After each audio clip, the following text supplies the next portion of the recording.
The transfer portal, continuing to buzz, continuing to churn. It is technically closed. There's going to be more commitments that happen. There's going to be more players that announce their entry into the transfer portal after this playoff ends. They'll have a period of time there to announce their intentions to play elsewhere. And we've done portal winners. We've done portal intel.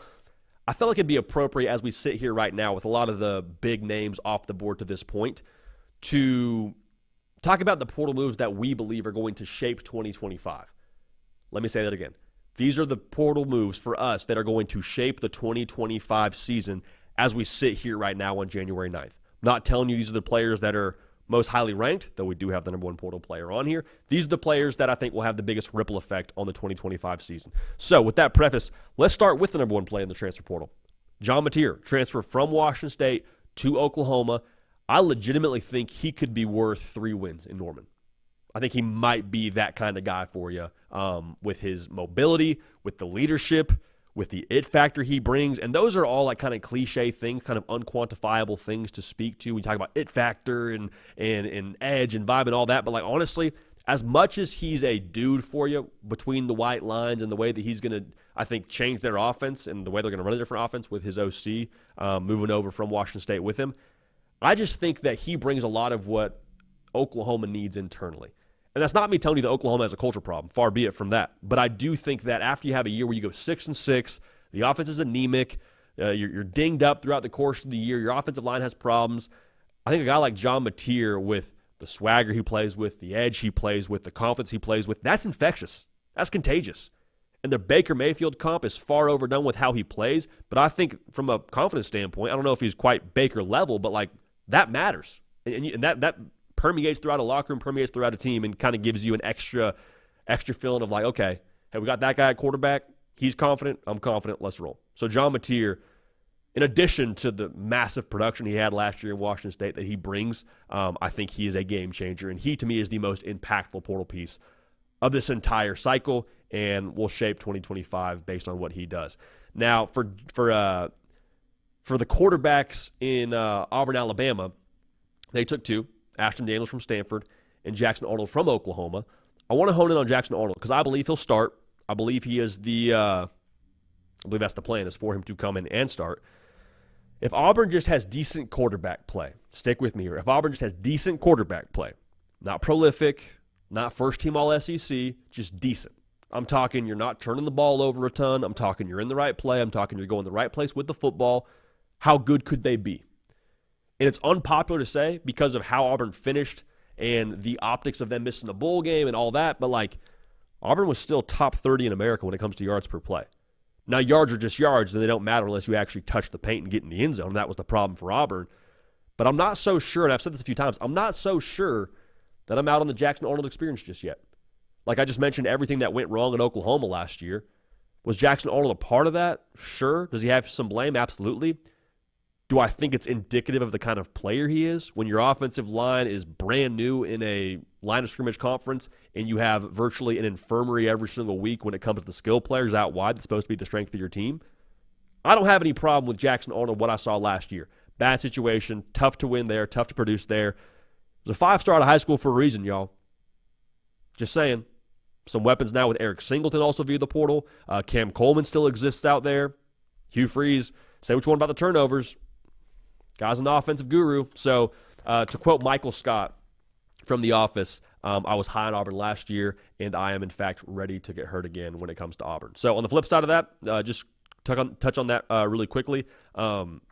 If he's no good, then Auburn is in a very peculiar situation when it comes to their future, and I'll leave it at that. The Hard Count was brought to you today by Axia Time. Axia Time, the official timepiece of both the college football playoff and the Heisman Trophy. Axia Time is probably now the best kept secret in college football. Incredible combo of product, quality, and cool designs. No one is doing this right now in the college space. For the college football playoff, Axia has created a series of limited edition timepieces for each of the 12 teams in the college football playoff. You got 2 designs per team and only 100 watches now per design. Go to AxiaTime.com to check out your team's college football playoff timepiece. But listen, y'all, gotta act fast. These are going to sell out. If you're a watch person, you'll see these specs, quickly realize great value that you're getting. If you're not a watch person, do your homework. you'd figure out this is a great deal when it comes to these watches. So check them out at axiatime.com. That's AXIA time.com. Commemorate this season in style with a watch that tells so much more than time. Georgia, making some moves at the wide receiver position. We did a video on this during yesterday's live show, so go check out that segment if you want to get some more in-depth analysis there. If Georgia doesn't get better on the perimeter, they will not win a national championship. Pretty simplistic to say. I know that Georgia still has a ton of 5-stars on that roster at other spots. Heck, I'm still in on Gunnar Stockton. I think he could be a guy for you next year that makes a major impact. I think if it's not him, Ryan Puglisi. We talked to him at the Elite Series coming out of high school. I love the way that guy's wired. But if they don't get better out wide and they keep the same offensive philosophy of we're going to throw the ball 37 times a game, they will not win the SEC next year, first off, and they will not be a team that competes for a national championship. Do they make the playoff? It's Georgia. I wouldn't say quite that much, but those are the stakes. So you add in a guy like Zachariah Branch, who at the very least improves your big play potential. You add a guy like Noah Thomas, big guy, 6'6". I mean, red zone target for you, had 8 touchdowns last year, also pretty explosive, had 14 yards a catch, leading receiver for A&M. If they can up the ante and allow Georgia to run the offense they want to run, okay now. Kirby's got the boys rolling. Hope your quarterback plays up to par, which I think it will be. But like the receivers really are the difference between Georgia sitting at home this time next year and potentially still in it playing for a shot at the national championship. Staying in the wide receiver vein, A&M, they added a couple receivers. Micah Hudson was a big one they got. I want to hone in, though, on one guy specifically, Kevin Concepcion from NC State. Not as productive a year last year as he had in previous years. But the deal with him, and I think what he is at A&M, to me, he gives Marcel Reed a true go-to guy. Because I mentioned Noah Thomas and what he was for A&M last year. I think he's a great player. He's obviously since transferred to Georgia, and we just spoke about him. But, like, is he a true, like, hey, get this guy the football on 3rd and 3 when we got, the game on the line? I don't know. But I think Kevin Concepcion is. And so you pair that with a real deal go-to guy, a quarterback that you would hope is going to continue to trend upward and progress and ascend, and then you pair all of that with who Mike Elko is. I mean, that guy is what I would call someone who eats nails for breakfast. Like dude is all about running the football, being physical, playing great defense. If they can kind of have the sequel to what they are physically and have some big play potential and have something in the pass game, like, okay, A&M now, they were a game away from playing for the SEC championship in Atlanta. I know that feels very far removed since the USC loss, but A&M's one of those teams that can absolutely shake up the playoff picture next year, shake up the SEC championship picture next year, and I think Kevin Concepcion could kind of be that missing piece to catapult them to that level in year 2 under Mike Elko. Speaking of year 2, Sharon Moore's going into year 2, and Michigan making some plays in the portal, baby. Making some plays in the portal. Now, it's not been the quantity just yet out there in Ann Arbor, but they made 2 specific additions that I want to highlight. Trey Williams, defensive lineman for Clemson, 6'2", 315. He's hit the portal and now in Ann Arbor. And the Michigan running back, Justice Haynes. All right? I highlight both of these guys because we know what Michigan still is going to be. Like, yes, they've changed head coaches. They'll have a new quarterback next year that hopefully is capable of throwing the ball downfield, making a forward pass. That'd be kind of nice. They still want to hit you in the face. They still want to go full frying pan to your eye socket and just make you say uncle that way. I know that Chip Lindsey's the OC out there. They're still going to run the ball. And so with Justice Haynes coming over from Bama, I think a lot of folks in Tuscaloosa feel like he should have been a larger part of the game plan out there with what they lacked offensively. 6 yards a carry. All right, 6 yards a carry, high-profile recruit. You add him with Jordan Marshall. Michigan, once again, has that 1-2 punch. They want to have Jordan Marshall, in case you missed the ReliaQuest Bowl, is going to be a dude and a half out there for them. So they still have that on offense, and then you add in a guy like Trey Williams with that size to hopefully try and recoup some of what you're losing in a Mason Graham and a Kenneth Grant, who are going to be first-round picks. So to me, the thesis here for Michigan is like sticking with their same sort of approach, same edge, same physicality. That still exists. Now, we probably should have led with this. We could have led with this, but I think it works great as a grand finale for this segment.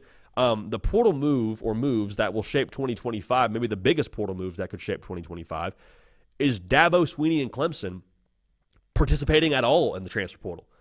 Like, famously, they have not been a team that's dipped their toe in the portal unless it's been kind of like a one-off situation for them where, like, The guy was at Clemson previously, then transferred away. They bring him back. Like they've famously not done the portal and taken pride in not doing the portal, from what I can gather. However, so far, Dabo Swinney added 3 players through the portal, most notably a top 5 edge rusher from Purdue and Will Helt. Listen to this. As we sit here today, live on the air, at January 9th, 10:30, 8 a.m. Central Time, Clemson currently has a transfer portal class ranked ahead of the following teams: Georgia, Tennessee, Nebraska, Alabama. If I told you that a year ago, that Clemson would have a portal class at any point in time ranked ahead of those teams, you would think I was absolutely nuts, off my rocker. That's the world we're living in. And so if Clemson is able to utilize the portal in a way where no one's asking Dabo to overhaul his roster. No one's asking him to just go the everything must go route and bring in 20 to 30 new guys every cycle. No one's asking him to do that. The thing with Clemson has always been, okay, if your culture is as strong as you believe it is, then you should be able to add 3 guys, should be able to add 5 guys, and have them rise to the level of your culture. That's what good cultures do. They bring everybody up to that standard and not be an issue. Add other talent to help you and have it not be a thing that makes Clemson any less Clemson than they want to be when it comes to their culture. That's where they get dangerous. So don't look now, but Portal King Dabo Swinney, streets are talking. Streets are talking. So those are the moves that we think will shape the 2025 season so far when it comes to what's happening via the portal. But I can't wait. Cato, I can't wait, man, to see if we don't get some spice post-playoff. I'm just saying. I don't have any intel. We'll see. Maybe some seasoning. But I'm wondering now, those are some good football teams, with some good players. Maybe, just maybe, they find themselves elsewhere next year. We'll see.